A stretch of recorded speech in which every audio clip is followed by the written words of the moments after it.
What's up, everybody? Welcome to Tardy to the Party. It's your boy, Jason, joined by, always, the Captain to my crunch. What's up? And the bowl to my China shit. Yes, sir. Yes, sir. Alrighty. Interesting week. You know, coming off the back of D23 where bombs after bomb after bomb was dropped. Henry Cavill to the stage. Everybody. Yeah, bomb was dropped. Oh, wait. None of that fucking happened. None of that. Well, you think you're so cool over there, Mr. DC? What's going on? What's going on in your world? Honestly, we don't have a lot this week, but randomly last night, according to, I think it was Deadline I saw from IGN on Twitter, but apparently a sequel to Keanu Reeves' Constantine is in development, with the director also coming back. Okay, super hot. you did not tell us before we started recording, and I'll say right now, that's the fucking absolute last thing I thought you were gonna say. Well, that's the last thing I thought I was going to read last night. I went to like retweet it and I was like, I don't even know how to react to this. Like, am I mad? Am I angry? Am I just confused? I'm pretty sure I'm just confused. Like, I mean, where is this going to Hold on, though. land in? Like, is this so, like, if it's going to be like an Elseworlds tale and it's still going to exist in its own universe, you know, whatever, I'm fine with that. Which I imagine that's what it's going to be. Reach. Are they planning to go with Keanu for the role? Or? Yeah, oh yeah, They are? Keanu's returning, like, and the director who did the first one's returning. I'm not upset. A little I'm bit. so confused. So, Dude, I'm not upset even a little bit about that, or at least like I don't. But the thing is me and KP really like Matt Ryan playing Constantine. Yeah, I agree. And with I'm you. not gonna lie, I wasn't. Granted, I was kind of. We were pretty young, I guess, when the first Constantine. Oh, came out. When did that come out? like, Shit, that was a real while early. back. That was a while What back. did they say? Like, That's worth a I Google. feel like it's been around like 15 years or something. 2005. Oh shit. So 17 Well, years? I mean, you 17 know, years ago, dude. Jesus fuck. Okay, so first, hey, it may have just not been my cup of tea at that age. So maybe I can go back and watch it, and maybe appreciate it. Dude, it's but great. I'm so confused, guys. It's great, dude. Like I've watched it. Like it's one of those shows that like if it's on, I'm gonna watch it all the way through. Like it's not one of those ones where I'd see it on and I just turn away from it. You know, like that's not something I'm gonna go out of my way to watch. I'll say that. But not many movies are, unless you're Rogue One. I'll tell you why it makes sense, Jordan. Movies no one asked for but got. Bill and Ted 3, Matrix whatever the functions. Oh God, no. Now, coming back, another hot one. Listen, Blast from the past. listen. John Constantine 2. There's only so many cigarettes and coughing. How much coughing, a level of coughing you can do. On a serious note, I agree with Jay Sib here that I'd rather just not have this because the...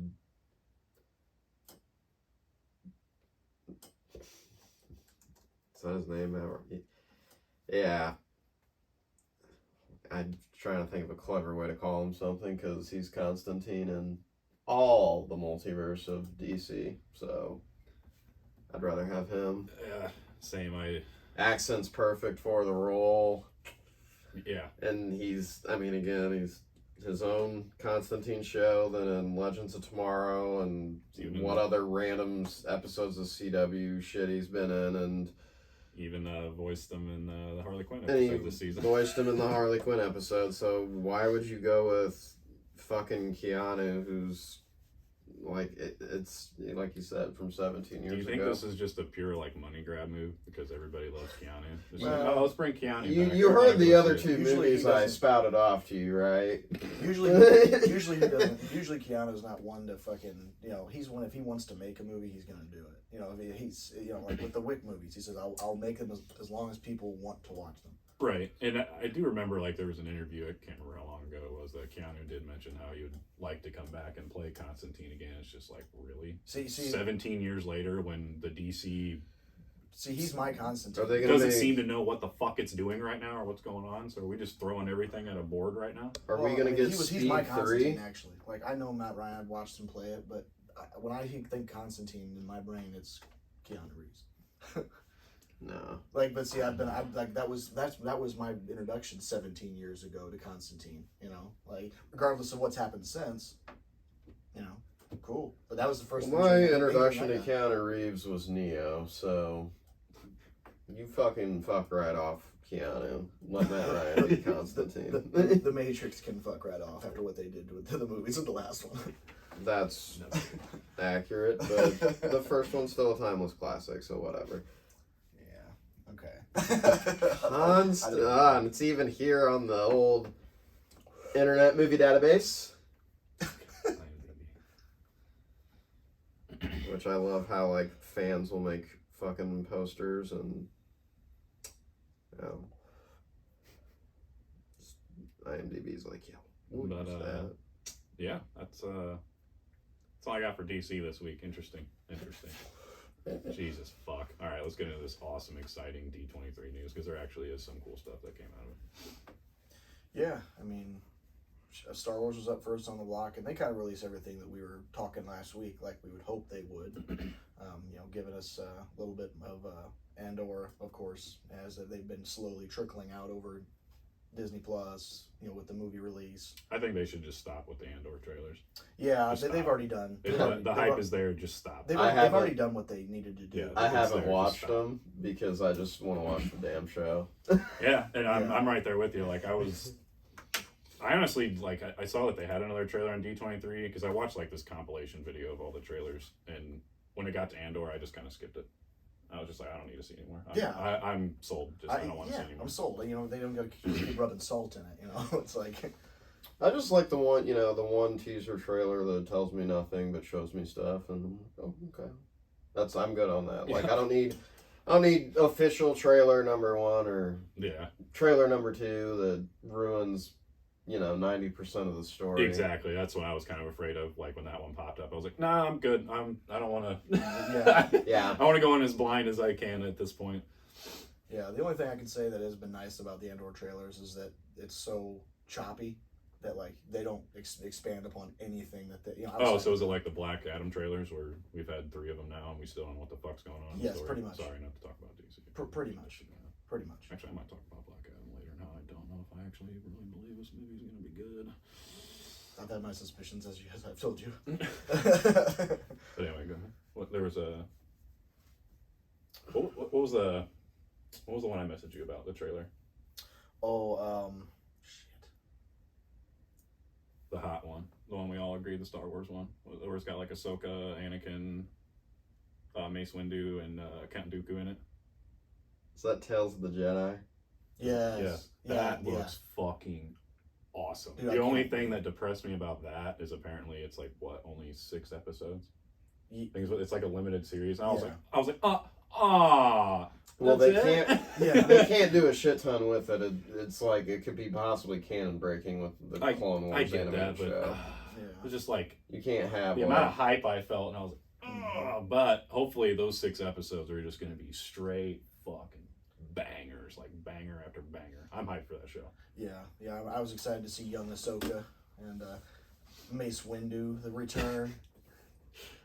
Yeah, I'm actually excited to see Dooku in this way, like going through his training and how he kind of wavered and fell to the dark side. That's actually the part I'm most excited about. When I saw him, I was like, oh yeah, I'm there. Dude, it's cool because Dooku, and this is what I think honestly opens up the door for Plagueis to become canon again.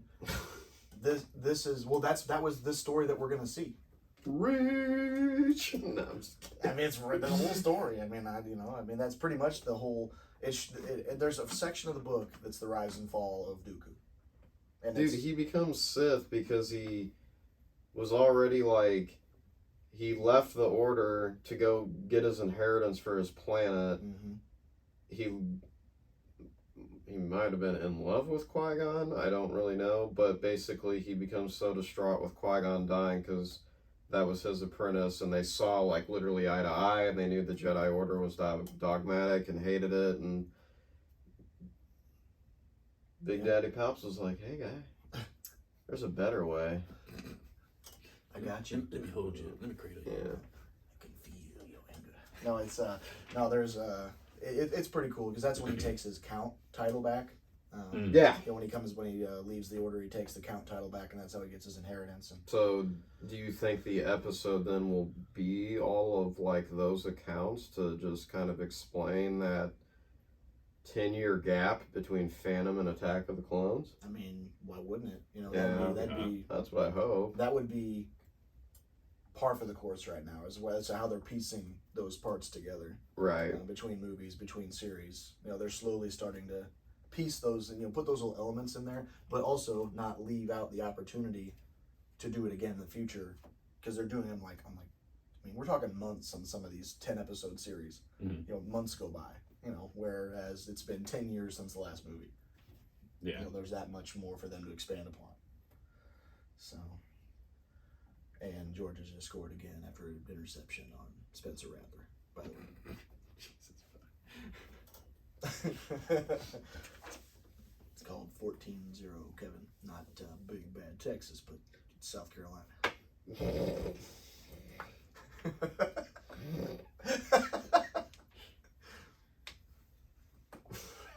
I had way too much fun last week watching that game. Go Cox! Go Cox. Go Cavs. Have you seen the poll for their new mascot in South Carolina?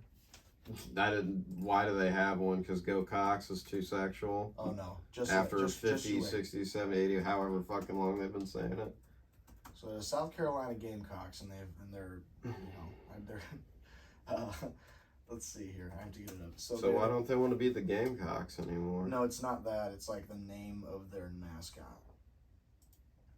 Like the name of the dude that runs around. Like not the dude, the fucking actual rooster that fucking hangs out on the sideline.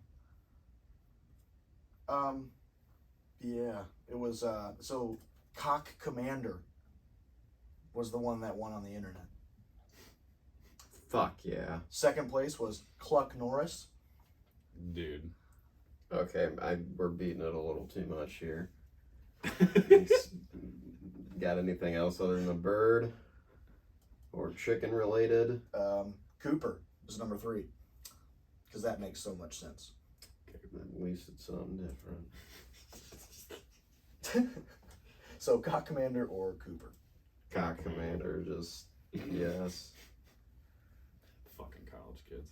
Alright, anything else for Star Wars?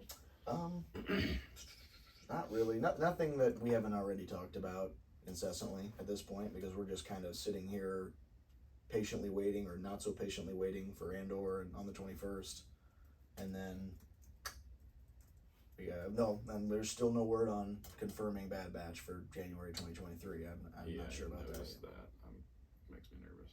Yeah, I think it's probably gonna be the latter of January 2023. My guess is. Mm-hmm. No, well. Because that would be perfect timing for the episodes we have for Andor to end and that to start. Yeah. Which I'm not gonna be mad about if they do, but I'm gonna be mad a little bit.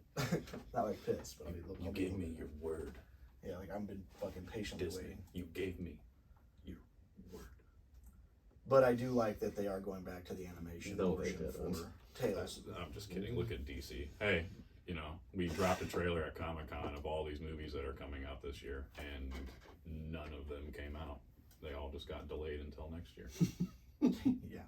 Progress. Yeah. Progress. So we should start to think about being concerned. Or what is that from South Park? So we should start to worry? No, I just think you should start to think about worrying.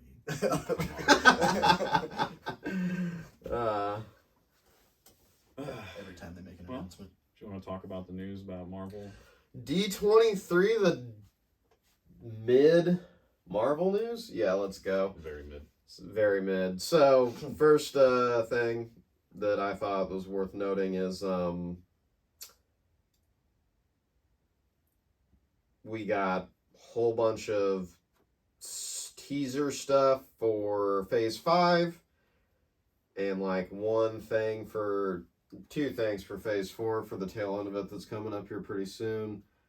And to me, it's just funny that the first thing that really I want to talk about is the fact that like they confirmed the team for the Thunderbolts, the Marvel Suicide Squad. Mid. Yeah.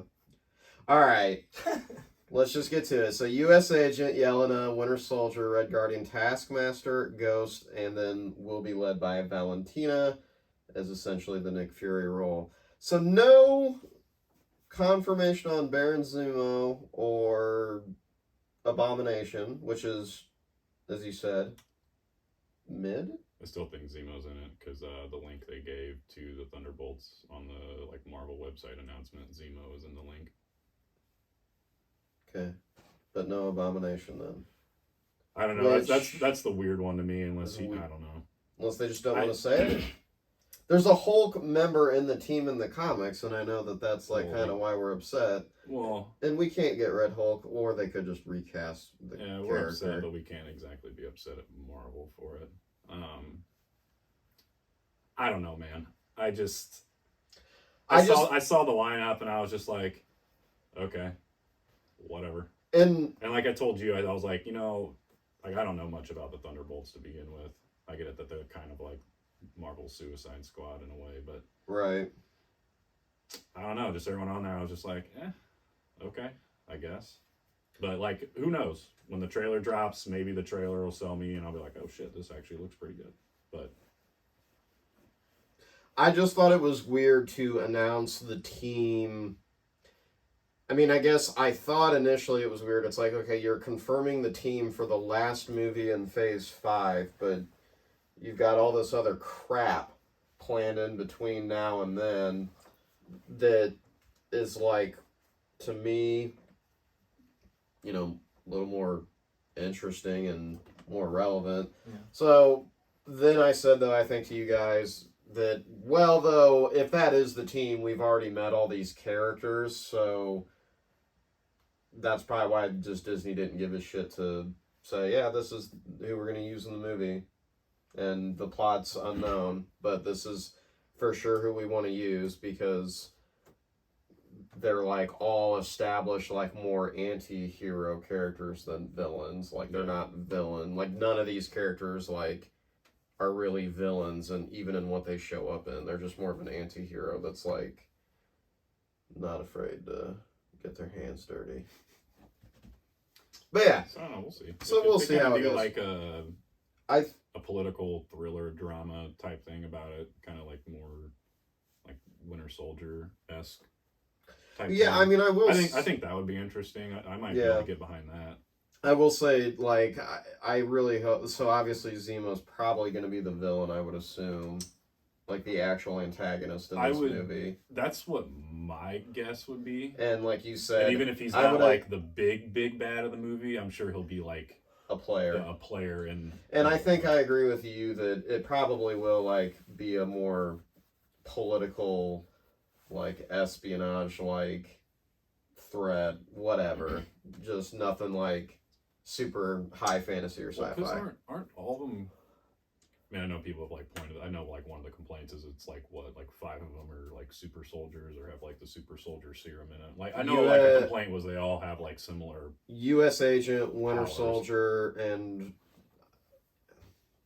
which I don't personally care about. It's not a worry for me. I think technically Red Guardian does, and then I don't know. Taskmaster just has a suit. I don't think he's gonna die. She is gonna die. No, whatever. Didn't watch that movie. I was just like, I just looked at the lineup and I was like, that's the one. Oh, facial suit. Yep, that one's dying. That one's dying. Yeah, because they won't kill off Yelena or Ghost. Right. Yeah. I don't know. Maybe they'll give like Red Guardian an emotional death. I could see that. Well, yeah, just because like even so in that movie, I mean, like he's not young. Yeah. Well, yeah. True. So he could die, and it actually probably would make sense because Yelena's like his adoptive daughter, pretty much, when they were spies in America, and okay. Yeah. Yeah. So yeah, we'll give Taskmaster the Slipknot death. Just nobody cares. Quick off the bat, we're serious boys, and then we'll give Red Guardian the emotional death at the end to pull at the heartstrings. To which we're Marvel, so we're gonna undercut it with a fucking joke 2 seconds later. Hell yeah. Because we don't want you to feel any emotion for longer than 2 seconds without laughing. Huh. think I know what you're talking about there. Yeah. I All right, I think I know what you're referring to. Yeah. Moving on. So instead of releasing a trailer to the public, they released more footage too of Ant-Man. Oh yeah, I forgot that dicked us again. Apparently, the footage showed more of the conversation of Kang and Scott. And I guess Scott's daughter's there too, but really they're just having a conversation, and it basically alludes that Kang wants Ant-Man to do a job. He knows that Scott's like this heist guru. So, or at least like... You talking about a time heist? Time heist. Quantum Mania, bro. Time heist? Time heist. Right. Oh, speaking of which, did you hear that they officially announced the writer of Quantum Mania is going to be penning Kang Dynasty? So apparently they really liked what he did on Quantum Mania, if they're going to give him basically an Avengers movie. So that actually kind of hyped me up for Quantum Mania, because I actually kind of like the Ant-Man movies. I think they're a good time. But that's like mainly, I don't know, there's parts of the conversation that got leaked, like, again, the whole, like, oh, he says, like, I'm an Avenger, then Kang says, oh, you're an Avenger, and he just, have I killed you before? Like, that's how that line plays in.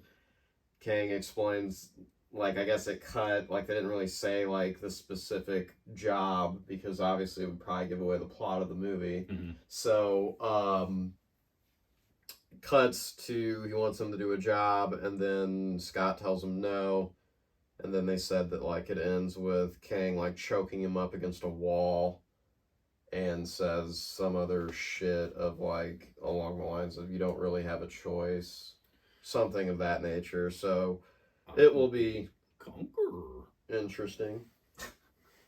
Oh, but Conqueror. I can't remember what that's from. Yeah. Conqueror. We got the Secret Invasion trailer, and it looks pretty grounded. It looks like another more spy espionage thriller. If I had to guess, my theory on this is that there is a faction of Skrulls that want to take over the geopolitical environment of the Earth, because We got some bad scrolls. there's like no presence of any hero whatsoever. It's just Nick Fury. Has Emilia Clarke in the same Sarah Connor type bad bitch with a gun role that she's only had outside of Game of Thrones. And I'm just, honestly, hype went from up here way down here.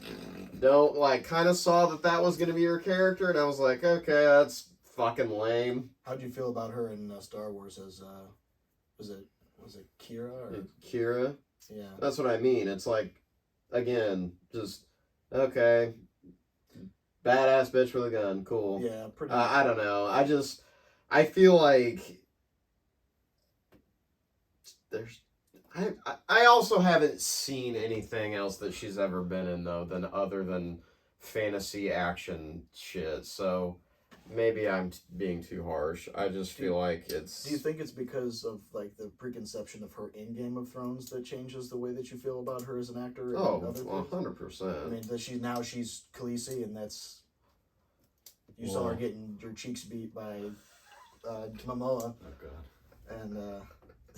and I mean, I'm pretty sure. I honestly didn't she always like? forget Honestly, that. it might just be like a limitation now thing, because I'm pretty sure she got like really sick. really, I'm pretty sure she had like some type of like brain issue. Like, you're right. I have no idea. You're right. Because I remember her talking about like something about like memorizing lines, and she said it was a lot harder for her to do ever since that happened, because her just brain doesn't function like it used to. Yeah, I remember So that. I would imagine I had it no does idea. it does really suck. I have no idea. Pretty sure I Well, remember then I reading take this back article everything I interview with said her. then. Yeah. If she can't help it, 'Cause I'm yeah. pretty sure I would imagine Huh. it would have something to do with that she just has some like limitations now to where Did not know that. Now I feel like shit. Dude, I think it was while they were filming like the 4th or 5th season or something like that. Like it kind of bled one into the other, and she was having. I remember that. I forgot all about that. Don't you dare give them an out for that garbage last season. No, Fuck them. I rewatched it. Like, I'm sorry. a couple days. I know. I know. I'm and actually the last part of that I am too. No, I really did not know that about her, so I feel a little bad now. But she's in it. I didn't even see her in it. Very quickly. Oh, okay. Very quick shots of her being in it, but she's there. Because I would have got a little hype if I would have noticed. Oh, Amelia. But Yeah, I don't know. The trailer. I don't know.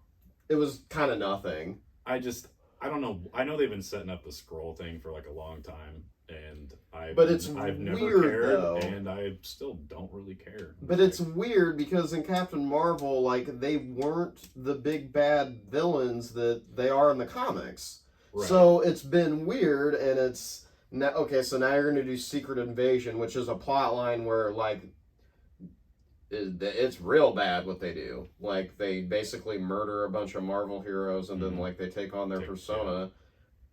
So this is just. I'm interested because I know what the comic lore is to a little bit extent.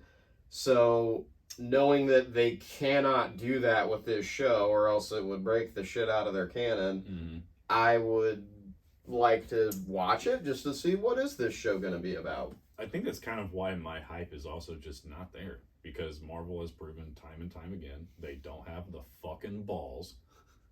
So why even try to bring this into your universe?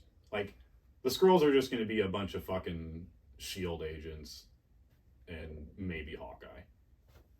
Sick. A little sprinkle that on top. There's our fucking hero. Because he's always been fucking treated like shit anyway. So just Just make him a Skrull? Yeah, just make him a Skrull. He's fucking dead now. Sorry. Skrull Hawkeye now. Takes him dying to get the prominent role. I don't know. I also just don't care because it's just Nick The Fury. Daredevil. I've never been like a Morgan Nick is Fury really a guy. Skrull. Just, Absolutely.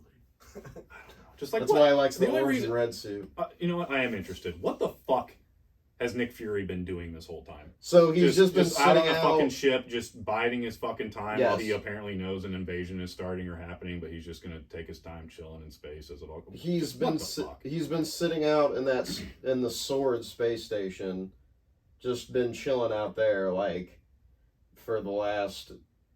That's the thing. They'll probably say it in this show, like, okay, so when did you actually go out to that space station and then insert Talos as your body double to actually be you on Earth?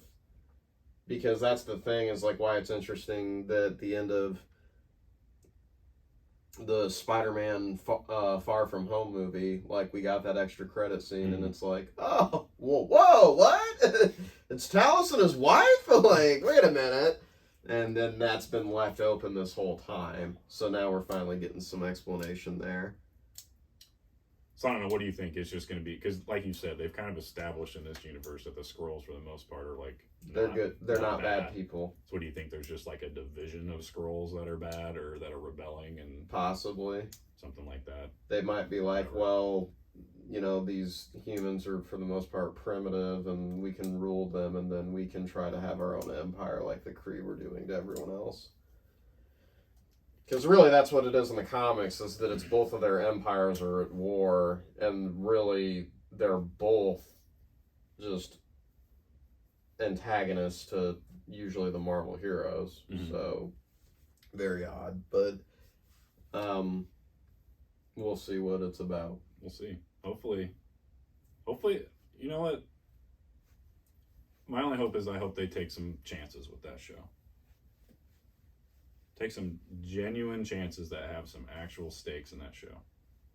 Like, give us an actual reason to watch this. I swear to God, if this is another fucking show that not another, but if this is a show that we watch and it's by the end, essentially nothing has fucking happened, well, what the fuck's the point? Especially with, like you said, with Secret Invasion. Some people gotta die. Oh yeah, like that happened. Yeah, like in the comics. Yeah, to have that in this. Yeah. Marvel is sometimes and I'll say even just to kind of foreshadow our conversation a little bit. It's like Marvel with killing people. They'll bring someone in and make you love them in one movie just to kill them off, just so they don't have to kill one of the marquee characters. Like Blood and Thunder, you know, 11 or whatever. Yeah. whatever Thor. Well, we haven't gotten there yet. Well, okay, then we can get there real quick because the only other things I had was that there's no other footage I think other than the Ant-Man scene than the Secret Invasion trailer, so we didn't get a trailer for the Marvels. But oh wait, no, they did have a trailer. Yeah, Sorry, they did have a trailer. It shows the actress that they know is playing the antagonist of the movie. They just don't know the character she's playing. But apparently in the trailer, she could be Hala because she has like the big like hammer looking thing like Ronan had. So Oh, they're okay. believing that she's like Hala, that's the last accuser from Ronan's whole faction, and that she'll be the antagonist for the movie, the three of them to fight. And then the only other thing I had was that Captain America 4 is apparently another blast from the past from the Incredible Hulk movie. Tim Blake Nelson is back as Samuel Stearns to be the leader as the antagonist of the Captain America 4 movie. Mad respect, honestly. Yeah. With them going back and actually just doubling down and be like, you know what? This movie wasn't liked, but it's fucking canon. So we're going to bring back Abomination and we're going to bring back the leader. I respect that. Yeah. I'm curious to see how he's And gonna really, play because of into- the She-Hulk show, that movie is canon because they literally talk about the fight in Harlem. So, I mean, and, it's Bruce canon. is literally a different person now. I love that line. I love cheeky little things like that. Cheeky. But that's really all I had about the old Marvel. Oh, what about the Werewolf by Night? What is it? I don't think we need to talk about that. God, any hype I had for that show immediately died as soon as that thing started, and I was like, again. So we're just skipping that. All right, we'll skip it. Yeah, we're skipping that. I don't want to talk about it. Should look trash. Okay. And if I'm at all distracted, we're in the red zone. So Oh, Jesus. I'm trying to. I'm staying on top of it, but also highly engrossed in this. Actually, I kind of want to talk about Black Adam for a second. Just a little sidetrack. Because I got to admit something to you guys. All right. I don't think it's, I don't know if I believe this movie's going to be good. I don't know. I've had my suspicions. I told you.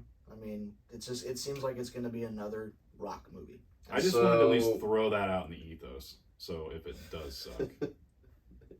It's just these trailers, man. Like, what the fuck is going on? Like, we've had, 2 trailers and a teaser. So 3 trailers. But it just, like, I get it. It's going to be, he comes, fights the JLA, and then, he's got to go fight Sabak. But, like, what are even, like, Black Adam's, like, motivations in this fucking movie? He's just angry, and that's it? And he wants revenge? Revenge on whom and what? Well, Just okay. give us something. So I think it's been talked about though, kind of what the premise is. So like, I mean, obviously the trailers haven't shown this, but back like however many thousands of years ago, I think it's something about he was trying to, there was powers to be that were controlling the people, and he kind of took them down, and then he slowly started to like become them. And that's why they entrapped him for however many, and then he comes back, and they say that he's trying to do the same thing initially, like this, like he'd be who he was, and kind of be like the ruler type, but it's modern times, so he has to change the way he does things. So that's kind of the premise from what I understand. That's what I was gonna think that it probably will be, is that he's gonna jump forward in time, get free, and then he's going to realize how humanity's like, he can rule them as a god, and he's going to want to do it. That's what I feel like his motivation's going to be. Yeah. Hopefully. I'm just hoping they're doing a reverse of what they used to do by giving away everything in trailers. Like, Doomsday and BVS, which was the stupidest fucking thing they ever could have done. Like, hopefully they're just holding everything to their cards, and there's like, The Rock, he'll sell tickets. at least enough on opening weekend. We believe in this movie that everyone's going to love it, and then we'll just keep making money off of word of mouth and The Rock's name. Hell yeah. Hopefully that's what it is. Hopefully I'm blown away. You know, we got Viola Davis as Amanda Waller back. Hopefully that means potential spoiler that plot leak is true, and it's Henry Cavill with Waller showing up at the end of the movie. Well, I'll tell you this, if that does as soon as she happen- popped up in the trailer, I was like, I have something to potentially look forward to. If that does happen, I guarantee that you know, movie will be shit, and then you'll be like, but that last 5 minutes though, red cake baby, let's go. I don't even think he'll be in it for 5 minutes. I literally think he'll be in it for a fucking cameo. I don't even think we'll get to see a fight. I think it'll just be like a stare down and credit cameo. Just please confirm WB, that our please. boy in blue is back, please. That's all we want. Just the official Please. runtime is 2 hours 45 minutes. Just amazing reviews, and it's like, okay, why? And you just go, and the last 20 minutes of the movie is Superman, Black Adam fighting. I'd be like, oh my god, Give it to me. Give it to me. give it to me. Give it to me. Alrighty, we ready for get into the reviews of the week. Sure. Sounds What do you good. want to review? It's all right, Angie boy. Let's do She-Hulk episode 5. Well, maybe that's why I'm so angry. She-Hulk made me angry. Is it bad that I don't remember if I watched it or not? I think I did. It's not bad. That's why I'm angry. The episode was forgettable. Yeah. Yeah, it wasn't a bad. I may have completely and utterly forgot it. There wasn't much humor. This show, man. There wasn't much humor at all. The episode literally was just her and her legal battle with Titania over her name being used as a trademark.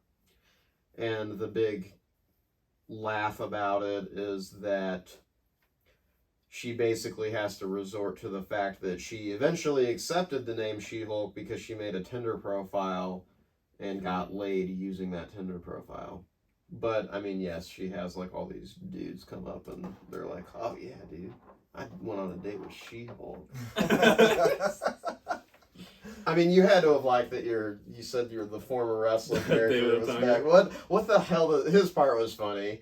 Again, he Yeah. said something about, like, she seemed kind of, like, arrogant. Yeah. He says something Basically along talking that about line. himself. And I did like when he comes up to Titania at the end, and she's like, fine, you can buy me things. He's like, yeah. I'm like, oh I god, think- that's great. I think you heard go, all right, girl, or something like that. Is hilarious. Oh, what I completely forgot about David Otunga, and it kind of clicked last night. When he was a wrestler, his gimmick was he was a lawyer. Oh, that's So it made, that's so I like That's it cool like as hell. dawned on me cool. yesterday. I was like, oh, that is even cooler now that he's in this. Dude, that's cool as That's hell. cool. That is dope. I haven't thought about that. Fuck. But yeah, like Would have never even thought to think about I'm in a that. weird spot with this show. I think this show would be a lot better if they either combined a lot of these episodes and made them into 1 hour episodes and maybe did it weekly, or if they wanted to do the half-hour format, at least the way this thing's structured, they should have just dropped it all at once to be a binge show. As much as I know that's not like Their method model. or their model of doing things. It just, I don't think this show is well served by a weekly release. Everything, especially what was this? This week was like 30 minutes, like with credits and the intro. I'll say this: Like- the only reason I'm committed is because I'm so damn invested in this universe at this point. I'm just gonna watch all of it. But yeah, I mean, if I was in your shoes, Jason, probably would stop watching because it's just there's only been the one episode that was really funny, and then since then it's been just this is a whole bunch of nothing. Well, it steers Kinda. from every cliffhanger style show too that we're used to. You know, Mhm. every week is a cliffhanger. Every week is like you have to wait till next week to find out this. This is like everything is. It starts and ends every week. You know? Yeah. Like there's truly a start and an end to every micro situation in the series. So every week, it's not like I can't wait to watch that. It's She-Hulk's on again.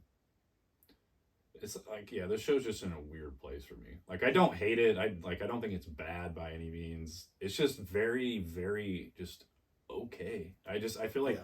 like I'm interested enough to keep coming back because there's enough there that I'm like, okay, I see the potential here. Like this show could be really good, but it's just missing on so many marks for me. I don't know what it is. Like, and I mean, of course, it's a classic, Marvel problem where they're throwing jokes at you constantly, and only like 10 or 20% of them hit.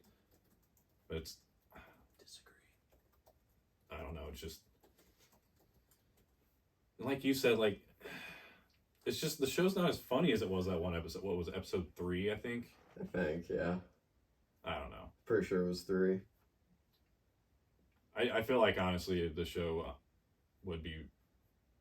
I don't know. Maybe I should just stop watching it and wait for it to be done and then just binge the rest of it. Because maybe I'll enjoy it more then. Maybe. I'm serious. I know that. Yeah, usually we kind of joke and make our jokes about this stuff, but I don't know. I think I was just disappointed so much that I just don't even want to joke about it. Even though we're not there yet, but I think this show also kind of has a similar problem for me that Rings of Power does. In a way, but we'll get to that when we get to Rings of Power. Yeah. Did I say, Jeff, do you have anything to add? Not really. I mean, dude, the Hulk. I mean, the She-Hulk. I mean, just from the beginning, it entertained me more than I thought it would. I mean, that's the best I can say. And I mean, people say, "Do you like it?" Yeah, I like it, but I'm not raving about it. By any means. I'm kind of with you, yeah. Like, yeah, I like it, but I'm not gonna go necessarily tell anybody to watch it either. Right. Definitely on my recommendation list. That's for sure. Alrighty. Next up, Harley Quinn. Trying to think of what even happened in this episode. It was a finale. That was the finale. Yeah. Oh no. The fuck happened? Oh, okay. Never mind. That was a cool way to end it then, I guess. It was episode 9 or 10. I mean, I didn't realize that it was already the finale then. Yeah.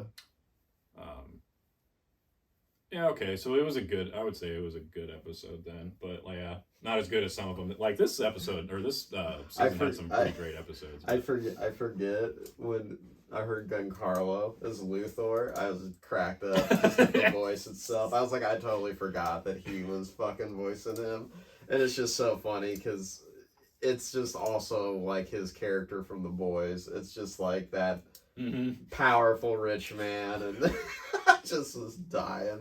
But yeah, pretty good. I mean, the relationship gets tested if it will last. Not gonna lie, when they started that, I was like, not liking this. And maybe I was like, as long as everything's fine, I'll be cool with it. But if they break them up, I'm not gonna be happy about it. But I would hope that. Yeah, I was sitting there thinking the same because I was like, well, isn't that the whole like overall plot of the show? Is that you're exploring like that comic line of their relationship and. Well, because I think they even came out and said that, like, no, like, Harley and Joker are not going to be a thing anymore in our show. Like, it's Ivy and Harley, and we're not going to split them up. I think they pretty much came out and just said that. So when this was happening, I was like, what the fuck? Like, but everything was fine in the end, so I didn't care. It's just funny, like, Ivy just wants to be a evil bad bitch, and yeah, Harley's, like, basically... I mean, she truly is the anti-hero, and it's funny because they just keep giving her shit like you're a hero. Like now. You're a hero now. She's like, no, I'm not. Just when's the last time you even killed someone? And it's just pretty good that. I gotta go get my bat, and he's just sitting there, and she's just okay, pal. We're not gonna do this whole reminisce on how we both dated the same person and talk about them and laugh about it. The next frame, he's like sitting back, tied up, with his feet up on the table. Yeah. When have you ever known Harley to forget her bat? I will say I do. I do love what they've done with Joker in the show. Me too. I'm just a psycho who also wants universal health care. It's just hilarious. It's just, oh God, love it. He finally gets to arrest Bruce. Yeah. Hilarious. For tax evasion. It's just so stupid. It's like, he just goes along with it, and Barbara's like begging him, hey, like, we'll get you out. And he's like, no. And he's like, I need to serve. And so the end of the show is like they're up there with the bat signal, and then Harley just walks up and has the baseball bat, and she's like, "All right, dudes, I'm here to help you bust up Gotham." And I like how Nightwing like looks unsure, and she's like, "Don't worry, Nightwing, you still have the best ass in the group." And he's just like, "Okay, she's good." Okay, she's good. They all dive off the building, and she's like, "Okay, later, assholes." And she's like, "I'll just take the stairs."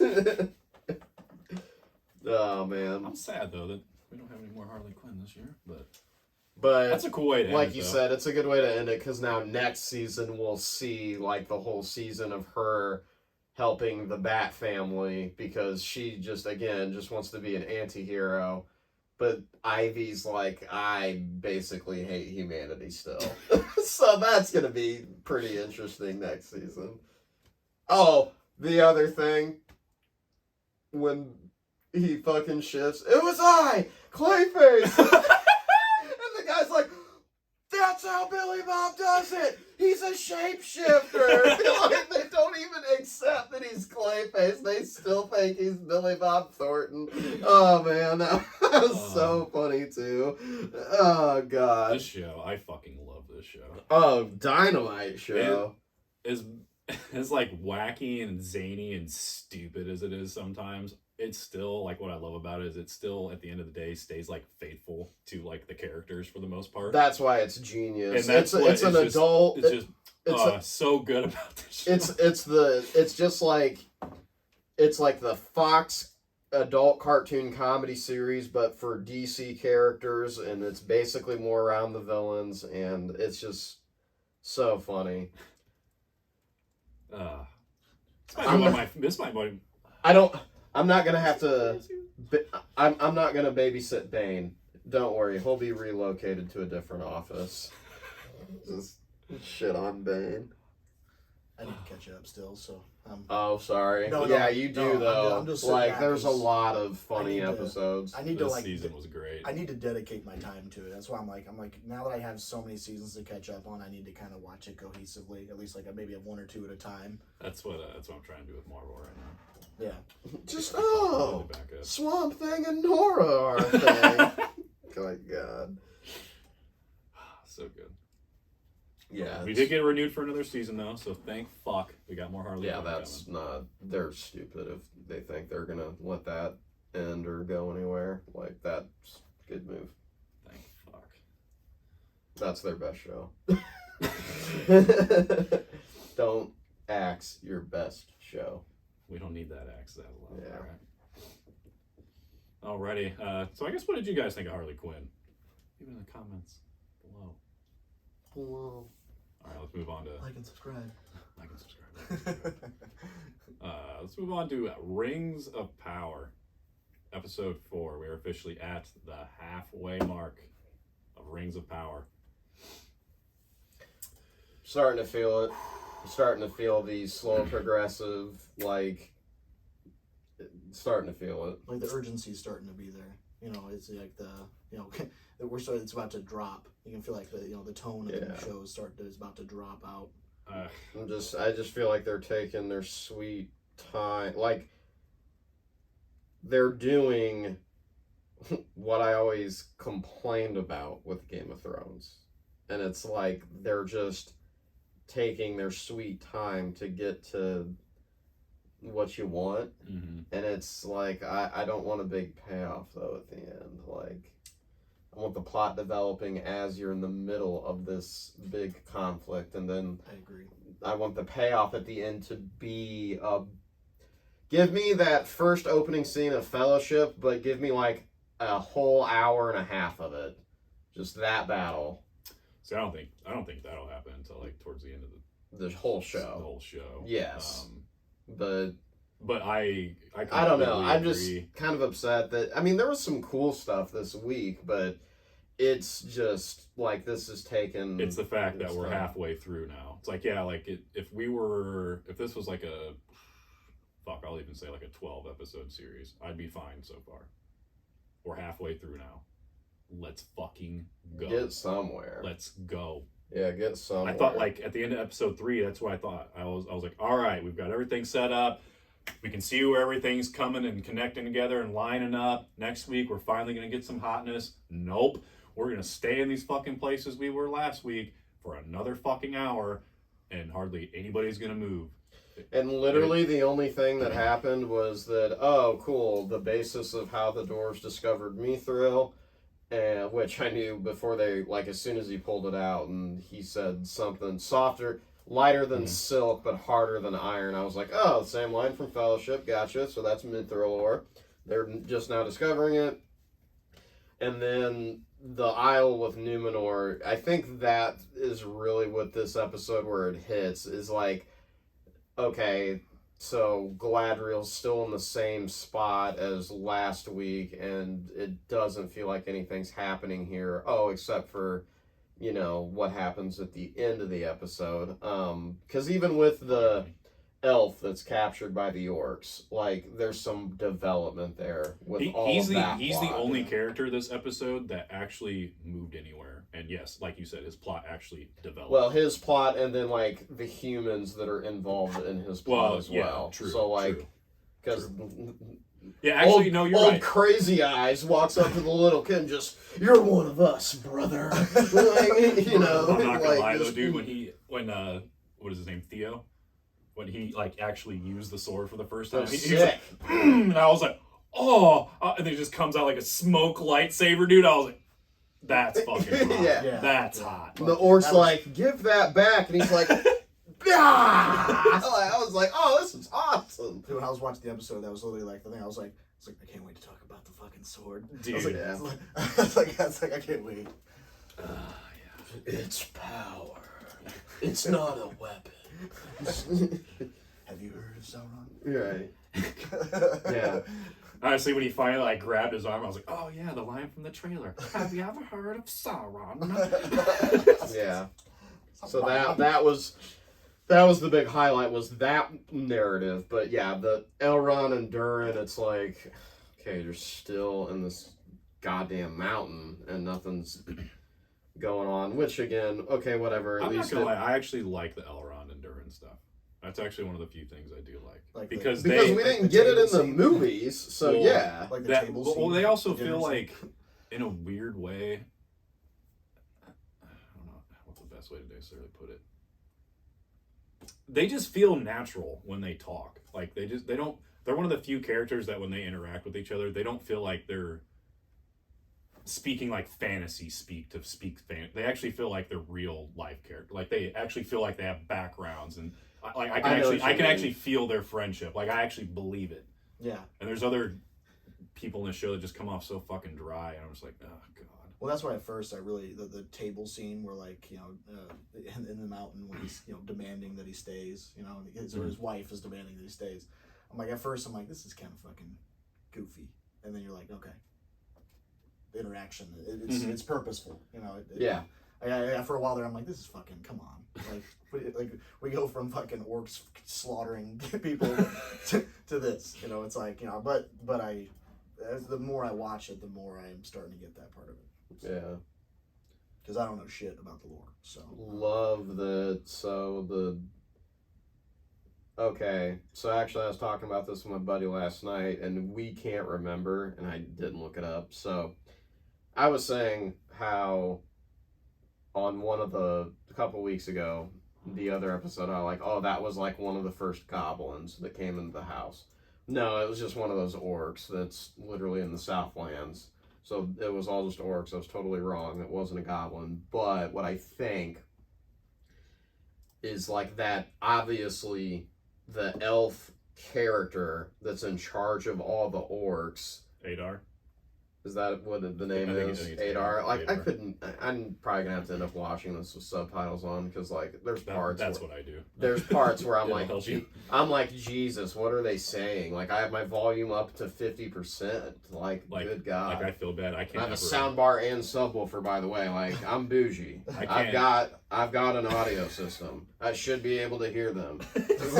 So, that's why I'm just saying that real quick, so that I gotta use subtitles because I couldn't remember his name. So, Adar. Yeah, I think it's like ADOR or something. Well, so he's like basically saying to him, he's like, why do they call you father? And he's like reluctant to answer it, but he answers it more in a riddle, and he says, there's a lot of truths that you're very unaware of. So I think what it is my buddy and I were talking last night so it might actually be that the orcs are really corrupted elves. Oh, Yeah. So, and maybe this guy sounds like he's been around ever since even the elves fled Valinor. He's like, he knows how to like essentially make them. Mhm. So Yeah, I 'cause don't orcs come from elves in the lore? Aren't they made from elves? So that's Or- like what my friend said. I thought it was goblins, but my buddy and I were talking about it, and we weren't sure. We just know that one of the two is literally elves that are corrupted by the shadow, Okay. or by shadow powers, whatever. So maybe that's like what they're gonna do in this show. That's what like orcs are, and that's where they come from. Oh, and also just a quick side note as to why they call him father. Apparently his name, Adar, is father in orc, or in Black Tongue. Yeah. Well, maybe the elf knows that's what it is then, But and then that's why also he's asking. It's also probably why- the fact that he is also the one that is making these orcs too. So yeah, and also in a way, Yeah. he is their father. So his name means father, but he is kind of their father. Because it was, and I actually really liked it. The one orc that he had to basically, kill because he was dying injured. And, anyway. like he actually showed like emotion with it. Like it's weird. Like you don't see that from like orcs. Like That's why it was really interesting dynamic, and I was like, okay, like That's I why kind I of think like this. that- Like they're You not see, just like, they're not the- just like you they see- are kind of just brutes, but in a way they actually have like humanity. like they have a connection bit. to each other, and Yeah. like I kind of like That's that. why I think that he is the one maybe it is that orcs come from elves that are just corrupted by shadow, and then that's like what it is more that's why there's the connection, and he knows how to do that, and that connection exists too. Because I noticed that as well. Like he was like sympathetic, and he hated what he was gonna have to do. So yeah. All right. So do you want to get over to the characters that speak in their high fantasy tongues, and you're like, oh my god, this is overkill? Because I know who you're talking about. So to Numenor we go. Oh god. Nothing. Whole lot of nothing. Kind of. My favorite part is that fucking thing in the Times Square where they're like fucking freaking. This elf is gonna take all of our jobs. They never get tired. They never. Never waver. Elf lover, elf lover. And then the fucking good god. the right hand man of the queen is or whatever comes and he's like, you really think one elf is gonna? It's like, yeah, this whole fucking scene's stupid. Just why did this scene need to exist? Because there's It's discrimination. one in that fucking elf, fantasy and they're all world, bro. freaking out. And it's like I get what this metaphor is supposed to be for.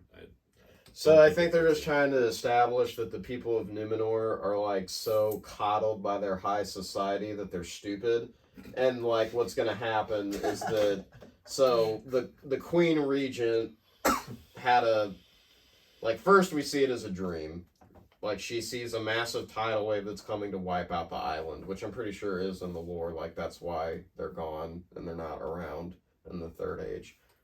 So she sees that.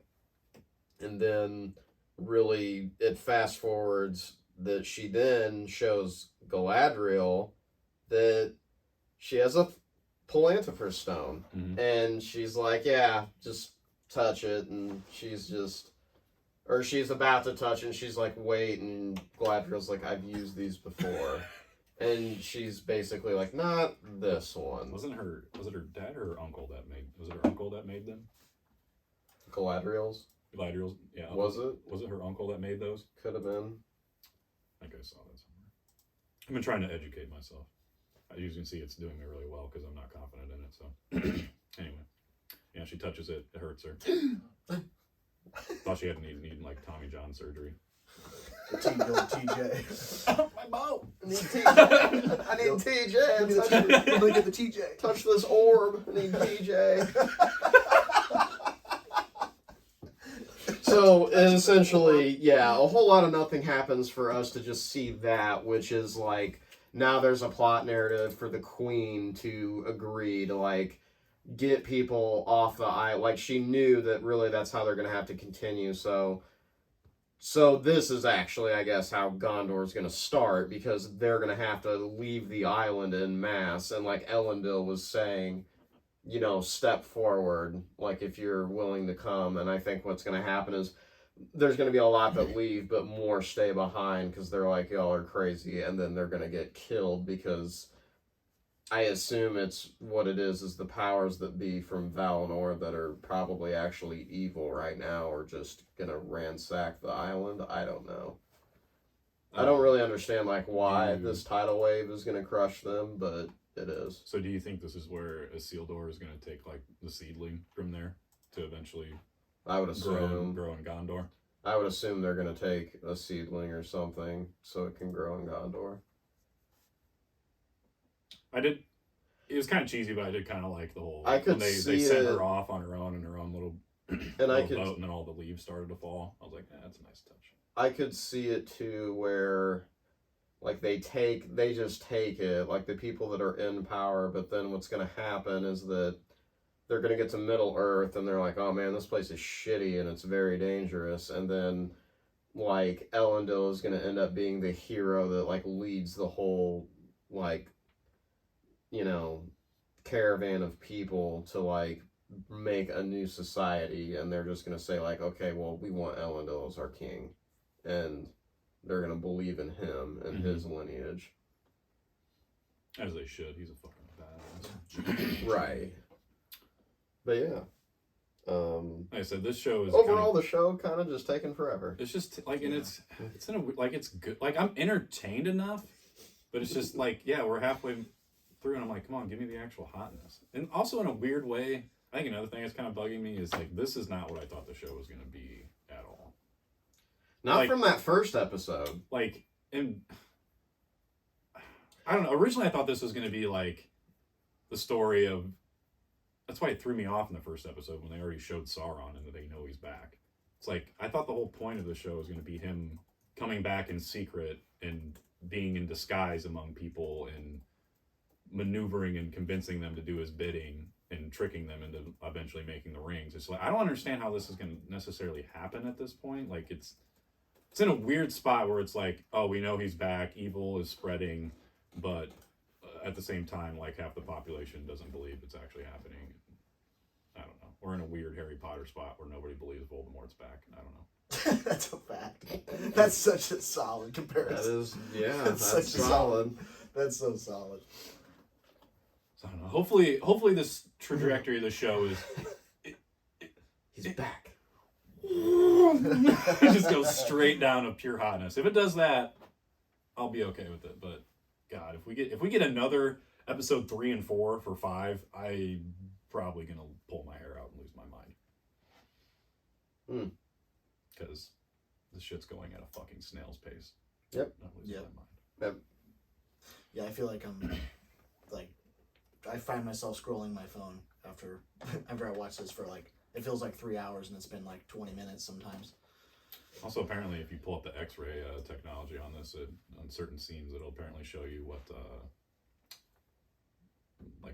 section of the appendix or Silmarillion that scene's like out of or something like that. That's pretty Really? cool. Word. That's cool as hell. But apparently, it can also give you spoilers. So, Win some, lose some. alrighty. Moving on from Rings of Power. What did you all think? Is it moving at a snail's pace? Are you enjoying it? Is this your cup of tea? Let us know in the comments down below. Alright, guys. I did some work this last night. Getting caught up on the Marvel shit so I can properly talk shit about this universe. I started off with Thor. One purpose and one purpose. I started off with the movie that left me very defeated, very sad in the end. Oh my god. Love and Thunder.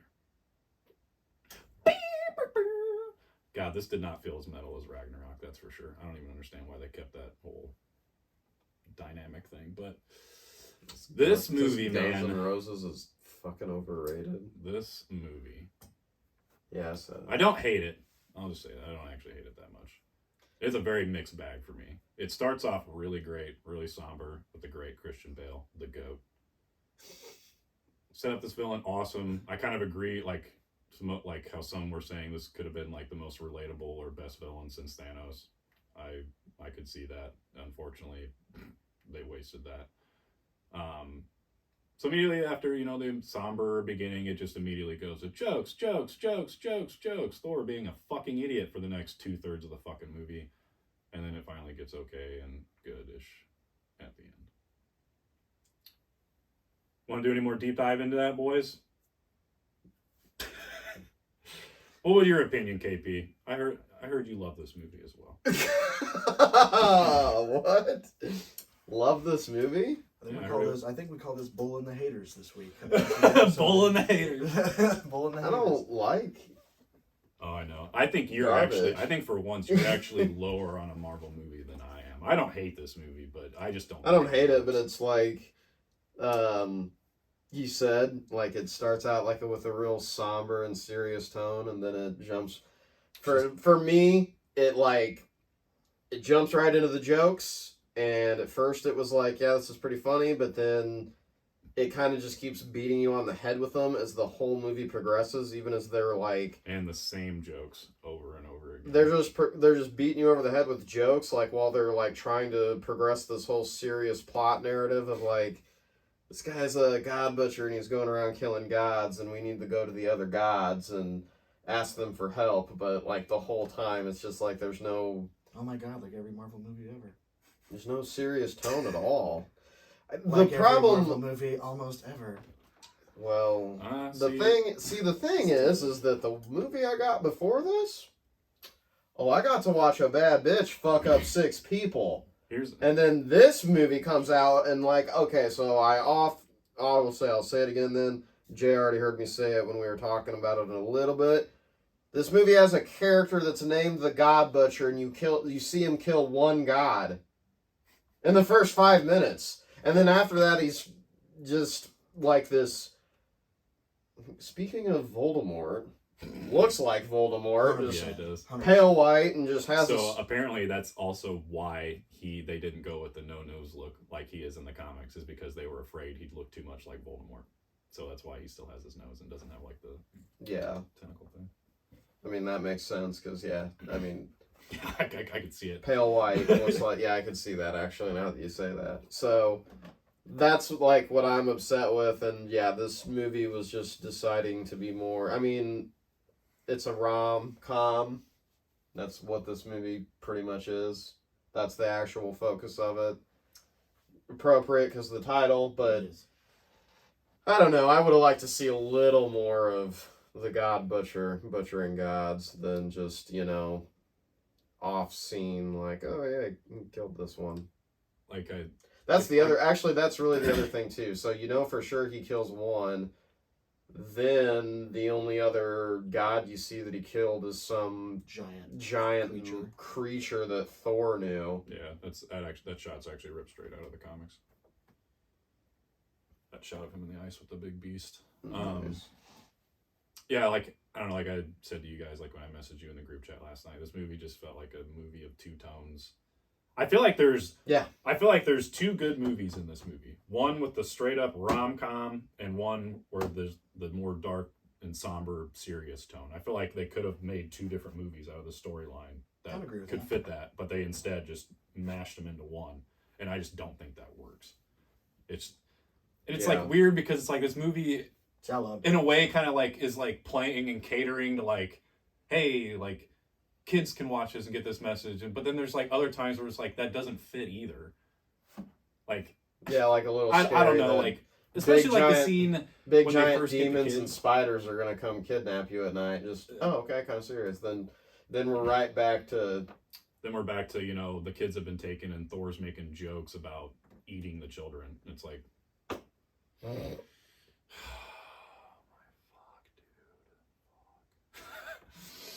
See, it must be the style of the movie because I love it. I laughed my fucking ass off through this movie. It hit for me. I'm sorry that you didn't enjoy it. I mean, I loved it. I didn't hate it. there was such a I think what makes me angry is that, like, watching it, like I said, there were plenty of things I liked about it and wanted to like about it. It's just tonally it just didn't work for me. I didn't I love Jane Foster's arc. I love her arc. See, and I felt like there was times like the whole catchphrase thing. I'm like, does it need to be this? See, cheesy? they overdid it a little bit. It's like, does it need to be this cheesy with her? Like, See, I like Natalie Portman a lot. Why are you making her cheesy when she wasn't really that cheesy in the other two movies? Well, that was more of a play on the catchphrase, or I know. just being cheesy in general. Like a Right, catchphrase. that's is true. meant I to will be say they cheesy. made that joke maybe one or too many times. Maybe that's what it is with. But me, I like, did really like it at the end, though, when she like whispered to Thor that she finally thought of her catchphrase, and I don't even think they even like said what it was, which I kind of preferred that they didn't. I kind of like that it's just only Thor knows what it is, and he really, that moment I really liked. Like, there's so many moments in this that I do really genuinely enjoy and like, but I just think as a cohesive unit, it just doesn't quite work for me. Like yes, it's kind of tough because we're coming off the back of Ragnarok, which was awesome, and I just don't think this quite hits Ragnarok, but it's certainly better than the first two Thor movies. I'm not gonna act like it's anywhere near those two. That's not too much of a stretch though to accomplish that. I think the reason. Actually, fun fact, just real quick, this is the first Thor movie I didn't fall asleep in. So, And that includes Ragnarok, which isn't quite fair because I watched it really late at night and I fell asleep literally in the last like 5 minutes or something. Different variables. But like Thor 1 and 2 at the exact halfway point in the theaters of those movies, I fell asleep. Those are the only two movies I've ever fallen asleep in the movie theaters in. Yeah, just whatever. But yeah, it's a mixed bag. Not a fan. Ragnarok's good because Ragnarok was funny because they gave Thor personality. The movie itself wasn't beating you with dumb jokes. I think that's Love and Thunder part of my feels problem. heavy to you because it's just everyone is trying to be funny. Everyone's beating you with dumb jokes. And it's like even the So I comedy think that that's they really what it used is. Thor for in Ragnarok, he was more of a he kind of had some like, I don't know, like dumbness to his jokes in a way, but he was also more like quippy and kind of like smart about it. In this movie, he's just a fucking idiot. Like, he's just genuinely stupid in this movie. And I think that's what I couldn't get around. It's like, is this what he's reduced to? Is just being a bumbling fucking idiot? Well, with all these different movies, we've seen so much development from him in the way that he goes through his highs and his lows and stuff like that. We're talking about him being surprised about him just being a bumbling idiot when he was bro Thor for an entire movie. I mean, this dude was playing video games and screaming at Noob Master. and then we're gonna be surprised that he comes out in this movie and is dumber than a sack of shit. Because then it was like he was just a sad, mopey, depressed Thor, not an idiot still. Like, I didn't view him as coming off stupid in that arc. Like, he just came off depressed and just not giving a fuck. So that's now he's enlightened and he's trying to figure out who he is. So now he's just being and I like that part of the arc. I like that he's trying to figure out who he is, but I don't like that he's just kind of dumb. that he's just stupid all of a sudden. I just don't get it. Like, that's the, I don't know. It seems like he's a little more like, it's just like he's careless, kind of like he's Yeah, I didn't really get I didn't get it that he's not intelligent and he's an idiot. I just more got it that like he's very careless, like because he just. Maybe for him, it's like the monkey's off his back because he knows, like, okay, the Infinity Stones are gone, Thanos is dead, like, I'm powerful and I'm now the most powerful thing in the universe and I can, do whatever, I think that's, like, what it is to explain the whole, his character's personality, is my thought. Yeah, I mean, and even true to the comic, he has his serious moments, but there's a lot of whimsical aspects to him and the way that he interacts with every other character. So, I mean, even from the fucking with him and Star-Lord, it's like their interactions are always the most ridiculous. I mean, I did like their back and forth, like, you can have my ship back, or you can have my ship, or whatever. He's like, you're giving me my ship? Dude, hey, listen. But also listen. To be completely fair, I laughed every time the fucking goat screamed. So See, that's one of them other repeated jokes for me. It's like that to me could have been hilarious if you didn't do it every fucking time. But it was hilarious when, like, it's the shot of them going towards the planet, and then all of a sudden, thud. Yep. Ah! See, and that's actually one of the few ones that got that me. one Too. I was was like, okay, that hilarious. one. It's just, you just hear a pop, and like, ah! And then like it just goes, and they're just completely upright, and it crashes down. dude, I was dying. That part was funny. Like, There's so yeah, like Jordan and I are not trying to say it's a terrible movie. It's just I feel real let down by it. I mean, it's funny, but I feel real let down by it. well, I think like just us sitting here, us three talking about it. You know, there's things that Jordan liked. You know, he didn't. I don't think he disliked it as much as Kevin disliked it, and neither of you liked it as much as I liked it. But it's all about the style of movie that you prefer and that you like. Yeah, and that's You know, not to this say one- that I think you're wrong or anything. Yeah, Like, exactly. you It's your know, style. movies are all subjective and all Yeah, about absolutely. it's all your opinion. I what you liked. get. I did like Russell Crowe's Zeus. Oh yeah, that dude. was fucking hilarious. I like Yeah. the fucking Hercules. How like when how he Oh, yeah, I forgot how about he that. flips up his skirt when he walks down Dude. the stairs. I testament to like that point. I did not want to laugh at that, and I couldn't help but fucking laugh. I was like, It's Jesus. because it's Russell Crowe. And that's why it's Russell fucking Crowe. I'm like, God. It's fantastic. I love, dude. I tell you, I fucking loved it. I ate it up. I ate it, dude. They could have spoon fed this movie to me. I love it. And the Hercules foreshadowing, that was fucking sweet. Yeah, that is one positive is that. So we're definitely gonna get a fifth Thor movie, or I don't know. I really hope that if we do, I hope it comes out like soon. Like okay, come out in phase 5 or 6, like, and just be something that you decided not to announce because Love and Thunder like was relatively new still. Because obviously, like, Hercules is going to be into the MCU now to fight Thor, try to kill him. He looked really good. They Like, will just very, very. But, comic I mean, Very I'll say cool. that just knowing the comics, though, like, that movie will end up that they'll be best friends. Mhm. Like, they will end up be best friends because they'll have to stop some threat together, I'm sure. Yep. Yeah, there'll probably be that classic, internal struggle with Hercules trying to do what his father says and ends up, having to join up for the greater good. type of, Right. Marvel typical shit, Yeah. And then they'll be bros.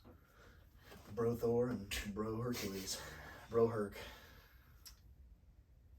Alrighty. Bro, I think that's enough of Hercules. Love and Thunder. Yeah.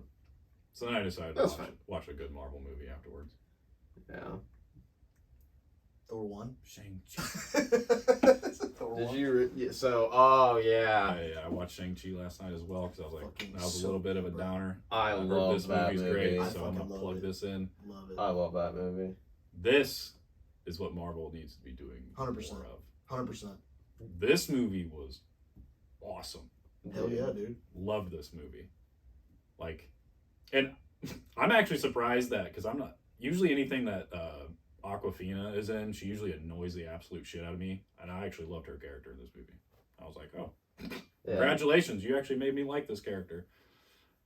This movie just see. This is what I mean. Like, you can still have comedy in a movie, but still take yourself fucking seriously at the same time, and that's what this movie did. You have your elements of comedy and humor and levity, but for the most part, it takes itself seriously. And It's kind of dark. and it's all the better for it. Talks about killing a dude when he's 14 years old. Yeah, Pretty dark. It's pretty dark. just so good. And the dragons. I know. I Look know. good. So good. It really was. I was Dude, fucking even so like shook the how whole good it like was. so they're like spirit magic wielders. Like you've got the ethereal shit with like Wong and Doctor Strange and all Mhm. them, but they're like Mother Nature spirit magic wielders, and like that's like their whole power from the eternal, like almost said eternal dragon, but I mean come on, whatever. It's the same. he kills the villain with a Kamehameha blast, basically. Like, which was amazing. Also, that she got. Yeah, I love this movie. This movie was awesome. I just go When it watch it. ended, I was kind of mad. I was like, how do we not have a sequel yet? Like, where's more Shang-Chi? Give me more of them 10 rings, just beating ass. Just They talked about Dude, it. didn't especially because like a sequel, you could introduce like a better Iron Fist for him to be at odds with for Yeah. whatever reason. Because I believe that's in the comics because to me, his sister was wanting to essentially set up the Hand. okay, Yeah. yeah, Like that's how I kind of took it. I can see that. Yeah. Because I'll be honest, I think the Netflix series, I really think that's gonna end up being treated as an alternate universe because we've already been given the fact that like the Kingpin and the Daredevil are in our MCU now are different versions. Like they basically have come out and said it. So if they're just gonna redo all of that stuff and just call the Netflix series just their own universe, then I mean I could see it where the sister like establishes the Hand now because their dad's dead. So yeah. I was really confused. Sorry, were you wanting to deep dive Shang-Chi as well, or do you just No, want we to don't talk have to deep about dive. it? I just Yeah. kind of want to talk about it loosely. Yeah. Just real quick. I was really confused when they introduced his dad as the Mandarin. In a way, well, not confused. I was like, oh, hot. We get the Yes. real one now. Yeah. Pretty damn cool. And then Literally. they bring Ben Kingsley Yes. back, and I Well, loved it so much. I was like, yes. Well, and it's funny too because the dad even says it. He's like, "Hell, there's there's been many guys that have stolen my moniker." He's like, huh.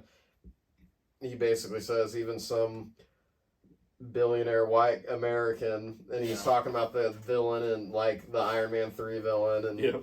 and then Ben Kingsley's later, and he's like, "Oh yeah, well, yeah, I used his name, and now he's locked me up."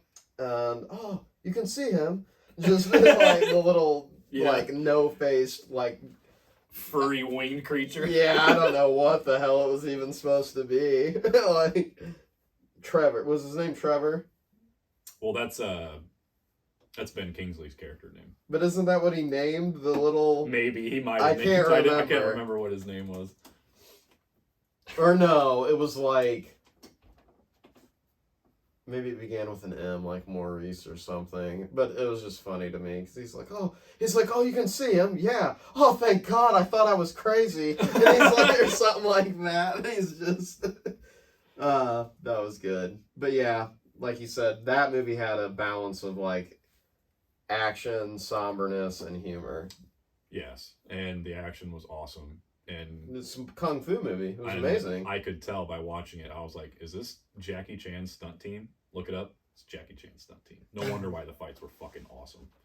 Oh, really? Yeah. Okay. And you can see it too a lot. Even on the tram when he's like battling with the Jack and he's like sliding in and out of it while fighting him. I was like, "This is some Jackie Chan shit." And then it just kept I know. going. I was like, "This is some shit is this his company?" And looked it up, and then I was like, "Yeah, sure as shit." Good call, because it was awesome.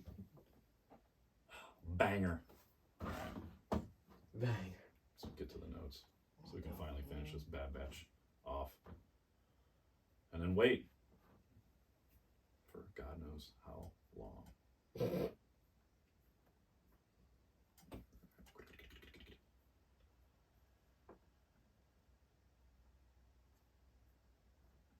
Alrighty. Did you guys rewatch these? I did not. It's okay, you guys already saw them, so I'm sure.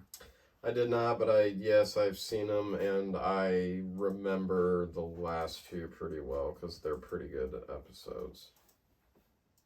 All right. Well, with episode 14, we open on Dara with creatures slash clones chasing a Reg clone.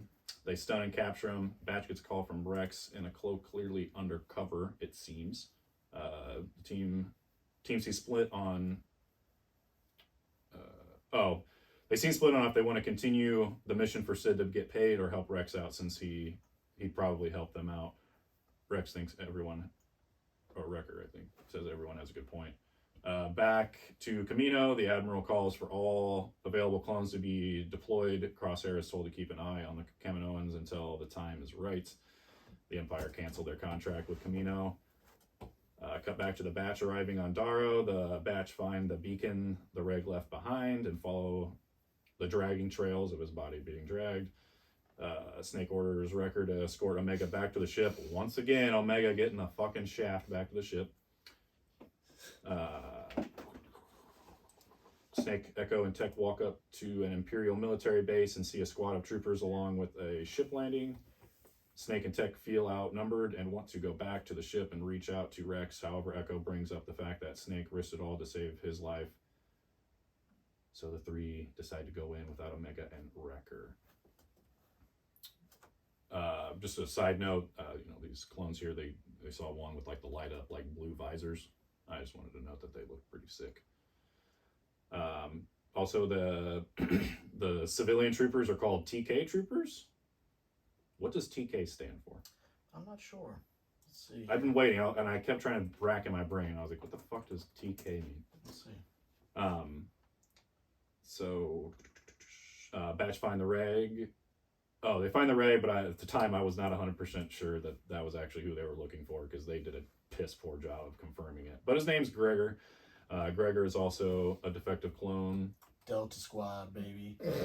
Delta. Gregor and Scorch, baby. Yeah. I love that shit. That was the coolest fucking cameos of the series, in my opinion. Yeah. Because obviously Scorch doesn't join them, but Gregor's like, I'm done with this shit. Yeah.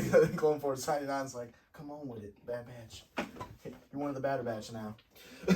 Yeah. Dude, that was dope. Yeah. But, obviously Scorch. Scorch was fucking huge in Republic Commando. Right. And then, that's so cool. That's like, that is why you freaked out. Like, if you knew that stuff, like, you freaked out about this episode. It was nothing. Well, Gregor, from a different show, but, like, Scorch is, like, literally, it's from a video game, and that's why people were hype. Yeah, like, it's called Republic Commando. Yeah. And so that's why both of them were, like, heroes of Delta Force. So, Delta Squadron, rather. But, no, then, and also, this is supposedly what connects, from what I remember, wasn't Gregor's supposed, like, alleged death in Clone Wars, and then eventually he dies in Rebels? Right. Yeah, so this is kind of like that connecting, because, like, you thought he died. It's how Gregor gets with Rex and Yeah. Rebels, so that's what I was gonna say, too, is that, like, that's why this episode's cool, because you figure out, like, oh, this is how Gregor wound up with Rex on this shitty planet Sandwalker. that they secluded themselves to in Rebels. Like, this is how at least he found Gregor. So It's pretty cool. yeah, it's a pretty cool episode. Continue with the... Because essentially, like you said, they're defective and they're being held at a facility as prisoners, right? Yeah. Yeah. So, yeah. It's a pretty good one then. Then a rare fuck up by Teg triggers an alarm, but they clean up these trash sieves. They get away they get away going up and down an elevator, through a bridge. In the process, Gregor gets shot a couple times, but he seems okay. They reach a point to be able to call Wrecker and Omega pick them up. The whole fleet is unleashed. Firefight ensues as Snake and Echo are left behind. They're able to go back and get Echo, but Hunter is unavailable to make the ship. Snake orders him to leave him behind. The Prime Minister of the Kaminoans is killed off. The Admiral found the scientists trying to sneak medical personnel off the planet, but didn't find a future need for the Prime Minister, but has some plans for the scientist. Cut to Snake in a cell, and Crosshair approaches saying, I was hoping for the whole squad, but you'll do. End of episode. Side note, by the way, TK stands for Trooper Corps. Oh, so they went with the Mortal Kombat spelling. They went with the Nazi spelling. very much so a empire being modeled after Nazi Germany. Oh shit. Yeah. That might be a little too on the nose. Yeah. I'm pretty positive. And the property's owned by Disney now? Weird. Weird. Interesting. You don't know fucking shit. about Walt Disney. You don't know fucking You shit. guys want to learn some things today? You don't fucking know shit about Walt Disney. I gave this episode a 7. Probably less than you guys because I had no fucking idea who Gregor was, but I could appreciate the hype of And Scorch. Connective Three. Yeah, and Scorch. I gave it an 8 just because, like, outside of that, it was a good episode, but it wasn't like it didn't blow my mind. I give it the same. It's an 8 because, like, it's pretty cool. Some nice action, and then we get Scorch and Gregor, and I'm like, oh, it's not Gregor, not Rex. Oh, yes. And Scorch only comes in for like fucking like this Yeah. much. But when you find out who it is, I was like, oh. I'm like sitting at home, like, who the fuck it is? And Jamie's sitting with me. I'm like, who the fuck it is? And she's like, no. I was like, all right, like, okay. What's Scorch and Gregor? Alrighty. Moving on to episode 15, and we open with Crosshair walking into Snake's cell to activate his comm, but Snake says the Batch won't fall for that trap, but Crosshair believes they'll still come for him. Cut to the Batch repairing the ship. Wrecker leaves Gregor with Sid, and she's not happy about it. The Batch, of course, fly to Snake's comm coordinates after the ship is repaired, which took like 2.5 seconds. Crosshair takes Snake to Camino with the Admiral. One of the civs doesn't... What? I love when my English does not equal English. Crosshair takes Snake to the Caminos. One of the Admiral... I don't know what that says. Anyway, the Batch approach Camino knowing it's a trap. They land on a secret platform and take the tube system thanks to Omega. Omega seems upset on the way. Seems like she already knows Nala Se's fate. I think that was actually the first time I wrote that character's name down because I had no idea the whole series. Crosshair calls off sending a search party, believes clones don't leave their own behind, quote unquote, most of the time. Snake replies, "You tried to kill us, we didn't have a choice." Crosshair replies, "And I did," referring to the fact of, the potential chip, and, they kind of abandoned his ass. Cut to the Batch arriving to the lab where they were all created. They run into Ozybot, which catches them up to speed. Snake tries to convince Crosshair it's his inhibitor chip. As the alarms go off, the Bad Batch get to the point directly below Snake and once again tell Omega to go back to the ship. Thought we were done with this, guys. Tech once again wrong by deciding to go up the lift and go straight into a trap. What's up with Tech these past 2 episodes, man? That's 2 fuck-ups in 2 episodes. See, we asked for more of them, and this is what we get. Yeah, fucker. They surrender their weapons, but Crosshair wants to know where Omega is. Wrecker says, Fuck it up! "You would think we'd bring her?" And Crosshair was lying. Oh, and Crosshair says lying was never his strong suit, and tells everyone to look for the kid. Excuse me. Tells everyone to look for the kid. Echo activates Beacon to call for help, and Ozzy was being a bitch, while Omega was trying to be a true G. Talk of loyalty between Snake and Crosshair. Once again, Crosshair's loyalty to the Batch, their loyalty to the Republic, and then, of course, their loyalty back to Crosshair. Crosshair says, "You may have forgotten, but I was one of you, which is why I'm going to give you a chance, unlike you did me."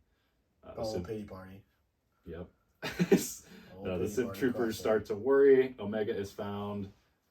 Crosshair told the Civ to take Omega off world for her, and the Batch is good to actually, quote unquote, protect her.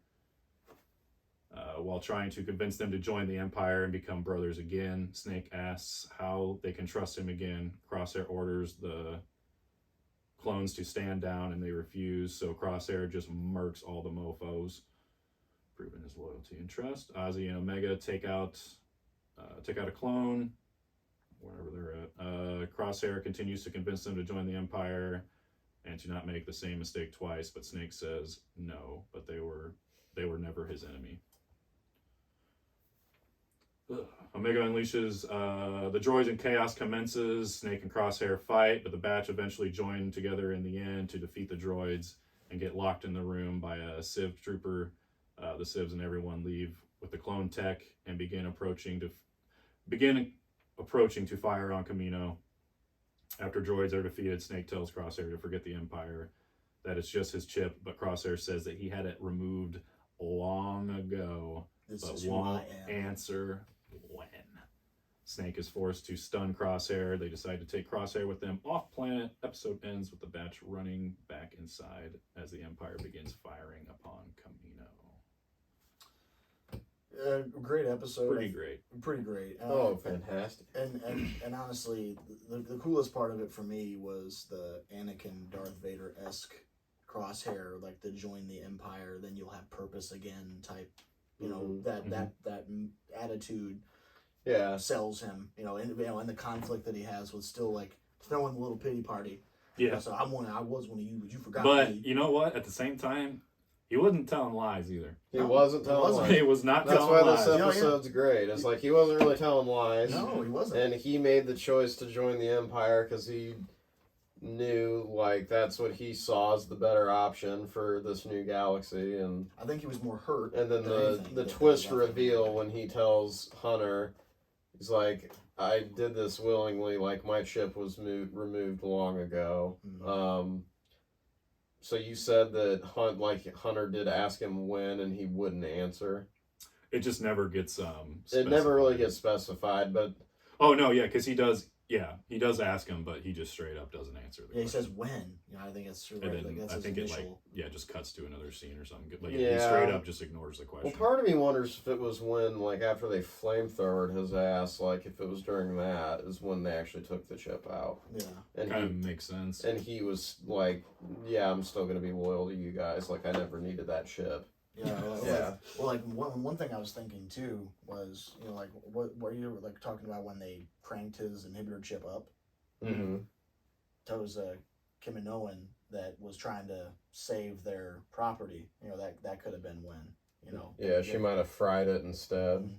Yeah, That was kind of my thought initially, right. but obviously they're keeping it a secret for a reason. I'm about to say I do hope we get that answer. Because it might have been just a long time ago, and maybe he was always aware of, like, this plot to kill the Jedi, and he's been on board with it since. I don't know. Maybe. I doubt it, but I gave this one an 8. not a niner. No, not a 9er. I give it a niner. That's 'cause what I I was love gonna this say. one. That's what I was gonna say. 9 for me. 9 for me. The dynamic, the going back and forth between him and Hunter, Oh, it was hot. it's great. Yeah. Amazing It was character great. development. It was great. That's why it's an 8.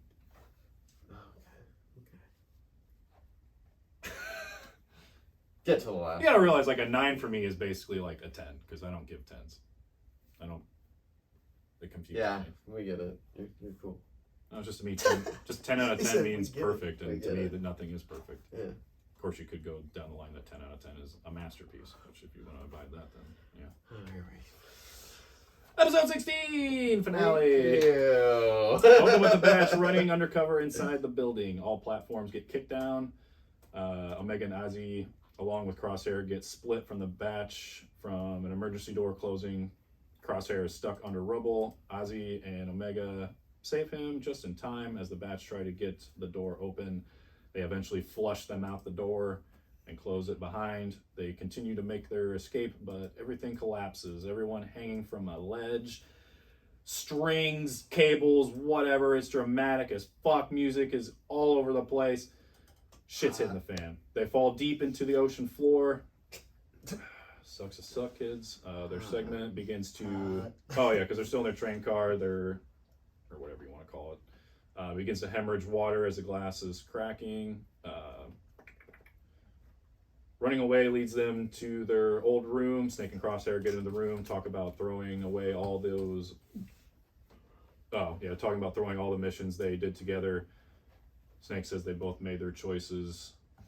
Crosshair, quote, soldiers follow orders. Snake, blind allegiances make you a pawn. A real leader protects his squad. Crosshair then replies, they're all going to die because of your leader. Your leadership. So probably No, his we're not. leadership. Because I think I remember him saying that. And then, let's see.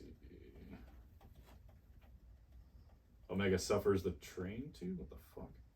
I hate autocorrect on this bullshit. Batch cuts a hole in floor to access the tunnel. The glass is cracking though. Crosshair wants to turn back, but that's not possible. And of course they bicker. Oh my god. Wrecker blames Crosshair for being in this mess. Crosshair asks if anything is on his mind.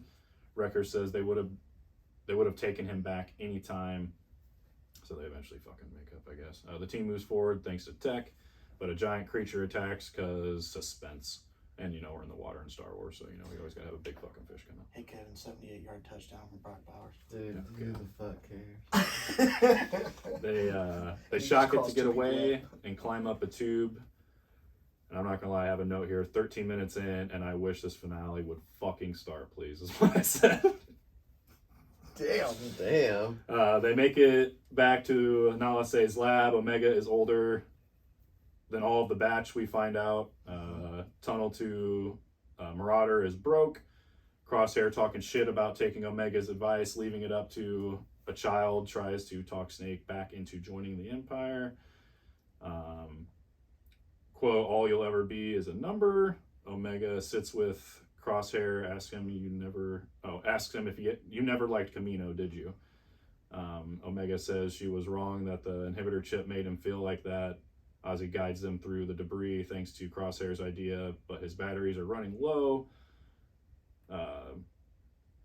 Glass begins to crack and debris is falling. Omega gets hit down. Ozzy chases. Ozzy chases and after lifts her up but his batteries begin to die. He's slowly floating into the abyss back as Omega is going up, but we find out Omega goes back after Ozzy. Snake walks to go back into Crosshair. And Crosshair pulls a gun on him and shoots a grapple to save them. I'm so lost at this point. And they paddle to the Marauder. Kamino down. It's all gone. Snake offers Crosshair a chance. Says they want different things, but don't have to be enemies. Crosshair wants to stay behind, despite Omega telling him they'll always be his brother. Cut to the Empire landing with Nala Se saying they have big plans for her. 7. Mixed feelings. Great dialogue between Crosshair and the Badge, but just seemed really lackluster for a finale for me with no real cliffhanger at the end. Honestly, the Nala Se and Omega are, in my opinion, like the key to replicating genetically special clones. You know what I mean? Yeah. Like that's, Omega, you think about Alpha and Omega, the beginning and the end. Mm-hmm. Even though she's... I thought but it's weird though, because she was technically the first one they made, Correct. and then they made Boba Fett. Correct. So my interpretation of that is that they anticipate that, they want to keep her safe because they want her to be the last one that they pull that genetic information. Right, because they said from the get-go in the early episodes, she's like, well, we barely have any of the original code DNA from Jango left. Yep. So they were running out of it anyway, even though they thought they had these contracts to fill, which none of it matters.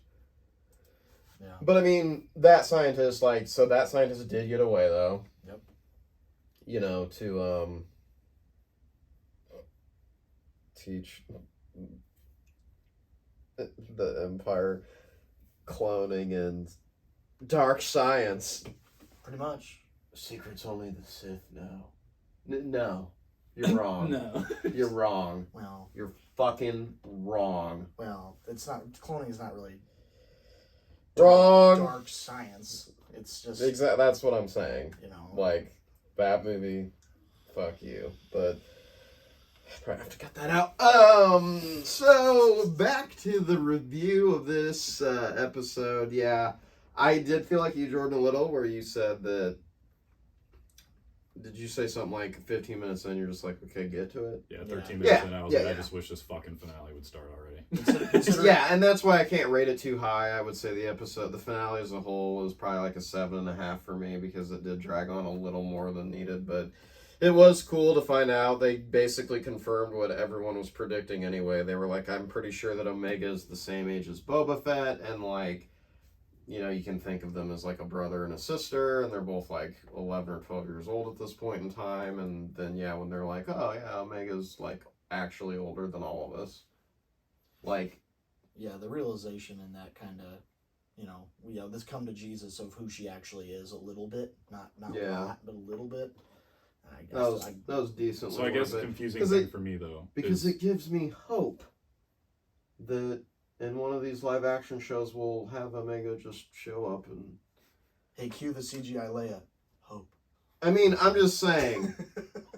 Fennec Shan's in this show. She's probably going to be in season 2, and she's in Book of Boba Fett and Mandalorian. So it's like, well, why can't we have an older Omega like show up at some point, either in Mandalorian or in Boba Fett, or just both of them? Yeah. Whatever. Yeah, or they're going to try to insert her as that she's always kind of been around in one way, shape, or form, and in one part of in some faction or another. Yeah. The only thing I'm slightly confused about is the badge. Like what happens with them? How fast do they age? Pretty fast, because... So not as fast as Regs? No, just as fast. Are we sure about that? I thought they were slower for some reason. I think that I don't know. I'm not Are sure, they technically supposed to be slower? I'm not sure. Like, we don't really know, because the thing is that up until this show came out, you only knew about them like being in the Clone Wars, and you didn't really know what happened to them. Because I'll say that like Rex and Gregor are like old. And Wolf, which Wolf you won't see yet unless you go watch Rebels. Like, they're old, like they're in their 60s in Rebels, I would say. They're all gray and kind of big. They're out of shape and big, and they're gray and. And what's that year gap? I mean, that would probably answer our question. That year gap is probably between like 4 and 5 years by the end of Bad Batch, I'd say. Yeah, then they age pretty. Yeah. They age fast. But then again, well, when you think about the it, batch in them might be different. That's what I mean. But like, yeah, the Regs, age fast because they say it in Attack of the Clones. They're like, we accelerate their aging, so they're battle ready like right now. Yeah. So, like, they basically age, like, they age them up by, like, essentially, like, 25 years, like, but also, to be soldiers. But also, I don't know if that's by design genetically, or if that's a procedure or something that they do, like, they put them in a chamber, like, to advance the aging. Yeah, they never confirm that, No, because the only thing that makes me think that is, even during, like, the prequels, how long how you see them and how long the battles, the Clone Wars actually are. Yeah. And they don't seem to age in that aspect. Right. So I don't know. Maybe it's a controlled aging, accelerated aging up to a certain point. Yeah, and then after, I mean, I don't know. Yeah, I don't know. It's never been confirmed. So. So as a season as a whole, what would you guys give it? I think I'm like I think I'll give it a 7.5. 7.5 for the season. I would probably go 8, just because I'd go 8 just because for the most part it's actually all good stuff, and then to me there's not really I mean, there's some duds, but there's not many of them. Yeah. I think a lot of it too, it's that, coming off that last season release of Clone Wars and the high, obviously the high quality that, this led perfectly into this, but at the same time, like, you were expecting it to move mountains like Clone Wars did. Like, you were expecting this to be a fucking spectacle. Mm-hmm. Like, the Clone Wars series is some of the best television, I think, across any genre of comic, TV, anything. I think as it was put together, it's a spectacle. And so you were expecting that same level of quality with this, or at least I was. And we got it, but obviously different time, different era, different tone. Mm-hmm. But I give it an 8 just because I think that, obviously, and I think it may be by design that they left out a lot of things that they could have done during that era or could have been going on. They just left them untouched. But they included a lot of the things that we had questions about. in a tasteful way. So, but I'd say an 8 overall for the series. I'm with you there. Yeah, I mean it. I'm definitely excited for season 2. I want to see more. That's for sure. And by the way, confirmed January 2023. Oh, you got it. Yeah, and it's even on IMDb. Like they Yeah. put it on there too. Like first 2 or 2023. Yeah. Dude, it's because we there's got like a little break then. there's so much other stuff coming out. So now we can all fester and let the flies accumulate Yeah. until January. We Well, we got Andor coming rushed to out, so finish the whatever. show for no reason. Thanks. Yeah. Thanks, Disney. No shit. No Yeah. shit. At least we get a little break. I mean, we have Andor coming out this next week, so Yeah, very excited for that. So that'll probably be our one, including our next what day is round that? of weekly reviews. it's on. They drop on Wednesdays. Well, fuck yeah. I think that's all we got for this week, right, boys? Yeah, I think that's Yeah. it. Alrighty. Well, thank you guys so much. Anybody who is tuned in or listening in on podcast form, we appreciate y'all so much. Feel free to follow us on Twitter at officialT3P. And as always, we are on YouTube. Yeah, once again, thank you guys all so much. It's your boy Jay Siv from Tardy to the Party, as always, joined by The Bull. And Kevin Crunch. Peace out, aka Laters. Later.